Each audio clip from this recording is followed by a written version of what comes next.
जो आगे की योजना है, क्योंकि ये पहला चरण है अभी, ये लंबी यात्रा है जो जनवरी तक जाएगी। और यदि हमने सभी मॉड्यूल्स में अपना परफॉर्मेंस अच्छा नहीं रखा,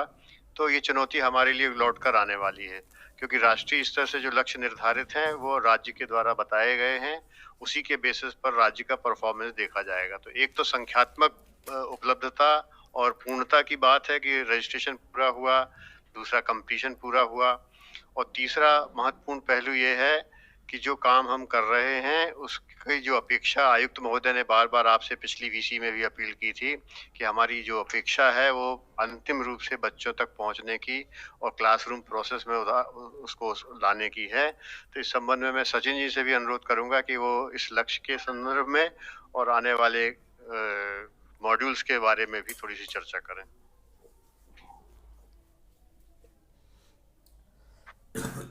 सभी लोगों को नमस्कार। धन्यवाद सर।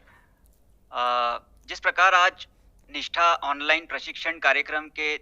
प्रारंभिक 3 शिक्षणों पर अकादमिक संवाद प्रदेश के सभी शिक्षकों के साथ किया गया, निश्चित रूप से यह एक नवाचार है प्रदेश के लिए, क्योंकि जैसे अभी अंतिम समय में जब डनायक सर ने बताया कि क्या केवल प्रशिक्षणों को पूर्ण करना और उनके प्रमाण पत्र प्राप्त करना यही हम लोगों का उद्देश्य है। जहां जहां भी हम लिखते हैं या बोलते हैं कि जरा सोचिए, चिंतन कीजिए, मनन कीजिए, एक शिक्षक के रूप में ध्यान लगाइए,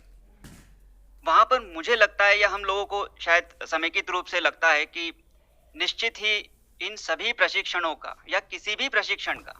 किसी भी अकादमिक प्रशिक्षण का असली उद्देश्य या असली लक्ष्य तो निश्चित रूप से यही होना चाहिए कि मेरी कक्षा के जो भी कक्षा है उसमें जो बच्चे अध्ययनरत हैं वो राष्ट्रीय स्तर पर निर्धारित या राज्य स्तर पर निर्धारित जो शिक्षण के अधिगम है, सीखने के अधिगम है, उनको पूर्ण करें और बृहद रूप से देखा जाए तो जो एक अच्छे नागरिक बनने की दिशा में अग्रसर हों।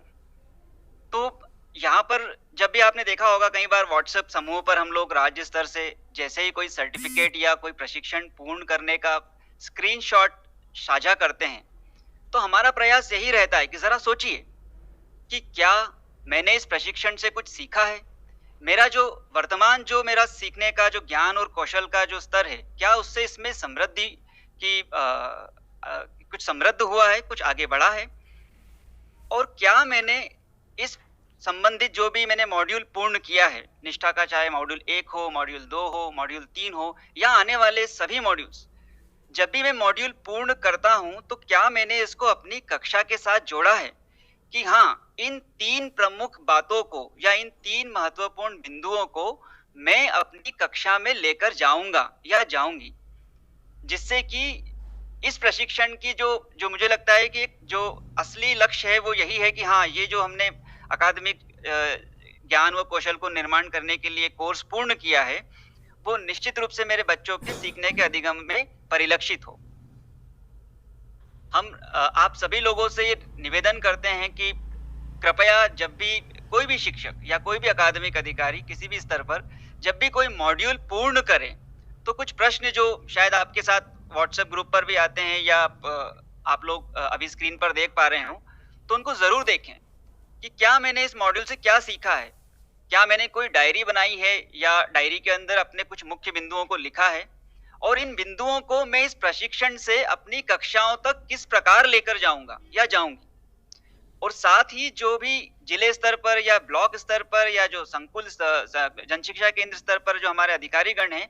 वो किस प्रकार हमारे शिक्षकों को इन प्रशिक्षणों के अकादमिक जो भी जानकारियां हैं, जो भी बिंदु हैं, उस पर किस प्रकार से सपोर्ट कर रहे हैं। तो ये कुछ बिंदु मुझे लग रहे थे जो शेयर करना आवश्यक थे। मैं निवेदन करूंगा डनायक जी से। जो बात सचिन ने अभी कही है कि हम अपनी योजना और अपने क्रियान्वयन का जो लक्ष्य बनाएंगे वही हमको सही सफलता भी देगी, और जो मेहनत इतनी आप लोग कर रहे हैं मॉड्यूल को पढ़ने के दौरान और नई नई चीजें देख रहे हैं, सुन रहे हैं, उसको जब क्रियान्वित करते हैं तभी उसका सही आनंद भी आता है।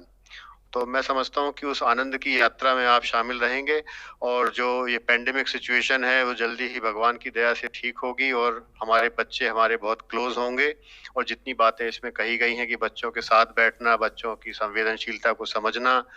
उसको हम साकार रूप में जल्दी ही देख पाएंगे। जब तक नहीं देख पा रहे हैं उस दौरान भी हम 5-5 बच्चों से जो प्रतिदिन मिल रहे हैं,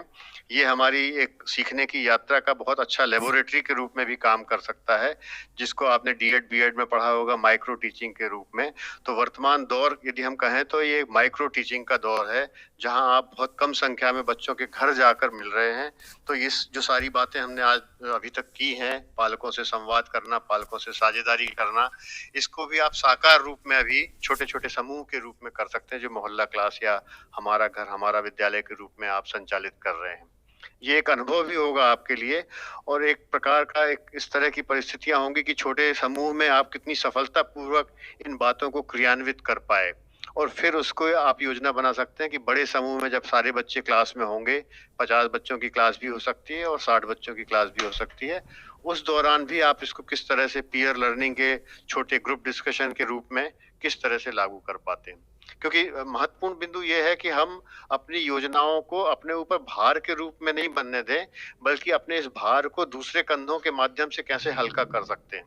एक अच्छा क्लासरूम मैनेजमेंट यही तो है कि बच्चों के साथ हम बच्चों की शक्ति का उपयोग करते हुए और बच्चों को व्यक्तिगत क्षमताओं को पहचानते हुए उनको दायित्व भी दे सकते हैं कि वो किस तरह से हमारे मददगार साबित हो सकते हैं। साथियों, इसके साथ ही साथ हमें आगे के जो मॉड्यूल्स हैं, उनको भी समझने की ज़रूरत है कि उसकी कार्य योजना किस तरह से बनाना, उसका कंप्लीशन कैसे करना है। हमारे डीपीसी साथी हैं, प्रोग्रामर्स हैं, डाइट की फैकल्टी है, डाइट के प्रशिक्षण प्रभारी हैं, फिर आगे चलकर बीआरसी और सीएसीज़ हैं, बीएसीज़ हैं, जैसा मैंने शुरू में उदाहरण बताया था जबलपुर का कि बीएसी ने अपनी पहल से इस तरह का एक संवाद स्थापित किया और बहुत अच्छे तरीके से शिक्षकों के साथ बातचीत करके उसका क्रियान्वयन किया। इसी तरह से हमें आने वाले मॉड्यूल्स के बारे में भी व्यवस्थित ढंग से योजना बनाते हुए उसका कंप्लीशन न्यूमेरिकल टर्म्स में कंप्लीशन जो को भी फॉलो करने की आवश्यकता है। जैसा मैंने कुछ जिलों का उदाहरण शुरू में दिया था, छिंदवाड़ा या नीमच का, कि उन्होंने संकुल स्तर पर डिस्कशन किया। श्योपुर ने एक नया प्रयोग किया था जो पिछले वीसी में चर्चा में आया था। तो इस तरह के नए-नए प्रयोग के माध्यम से आप अपने शिक्षकों के साथ संवाद बनाकर इस कोर्स कंप्लीशन को पूर्ण कर सकते हैं। इस आगे की योजना के संबंध में मैं उस्मान खान जी से अनुरोध करूंगा कि वो अपनी बात रखें।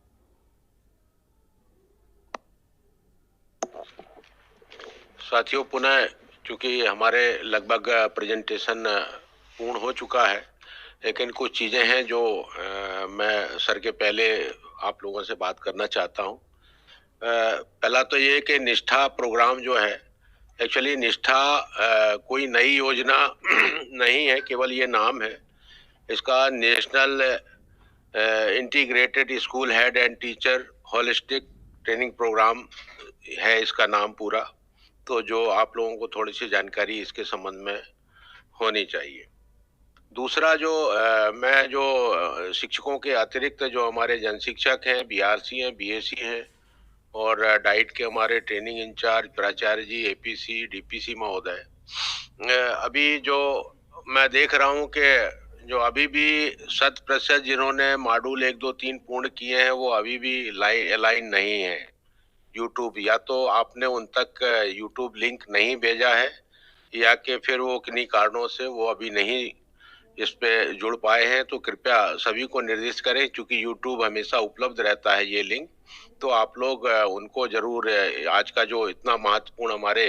विशेषज्ञों द्वारा जो प्रस्तुतिकरण किया गया और बताया गया 1, 2, 3 मॉड्यूल के लिए, तो वो जरूर वो देख लें और अपने विद्यालयों में उसका उपयोग करेंगे। तीसरा जो है कि हमारा अगला जो शैक्षिक संवाद होगा 18 नवंबर को है, वो कृपया करके उसके लिए अभी से तैयारियां, इसमें डेट में कोई परिवर्तन, अगर कोई दैवीय बात आ गई तो बात अलग है, अदरवाइज 18 नवंबर को हमारा अगला प्रोग्राम होगा। और इस निष्ठा प्रोग्राम के समन्वय के लिए हमारे जो नेशनल रिसोर्स पर्सन हैं निष्ठा के, वो लोग भी विभिन्न जिलों में अपनी सहभागिता देंगे और आगामी जो हमारा शैक्षिक संवाद होगा उसमें प्रत्येक 3 डाइट को प्रस्तुतिकरण वो अपना करेंगे एक-एक मॉड्यूल पर, तो वो पत्र जारी कर दिया गया है। तो जो हमारे डाइट के साथी हैं वो शिक्षकों से और एसआरजी से और बाकी जो लोग इस प्रोग्राम को, इस मॉड्यूल को पूर्ण कर रहे हैं, उनसे फीडबैक लेते हुए अपना प्रस्तुतिकरण तैयार करेंगे, जिससे कि आपको समय और पूरा प्रदेश उन प्रस्तुतिकरण को देखेगा।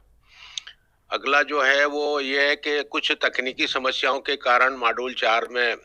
जो वीडियोज़ हैं वो हमारे शिक्षक कुछ-कुछ लोग पूरा नहीं कर पाए हैं या कोई तकनीकी कारणों से, तो उसके लिए हमने दिल्ली में बात किया है, तो उनको परेशान होने की ज़रूरत नहीं है। जिनके पूर्ण नहीं हो पाएँगे किन्हीं तकनीकी कारणों से, उनको 15 जनवरी के बाद अवसर प्रदान किया जाएगा। जो इन कारणों से पूर्ण होंगे उनके लिए अलग से लिंक एनसीईआरटी से इस पे डिस्कशन हुआ है, तो वो उपलब्ध कराएँगे, लेकिन वो साथ ही हमारे शिक्षक अगले मॉड्यूल्स को मिस नहीं करें। यानी कि हमने 1, 2, 3 में नहीं हो पाए तो अब हम अगले में नहीं होंगे। तो इस चीज़ का ज़रूर ध्यान रखें कि वो आगे के मॉड्यूल्स में ज़रूर अपनी सहभागिता सुनिश्चित करें।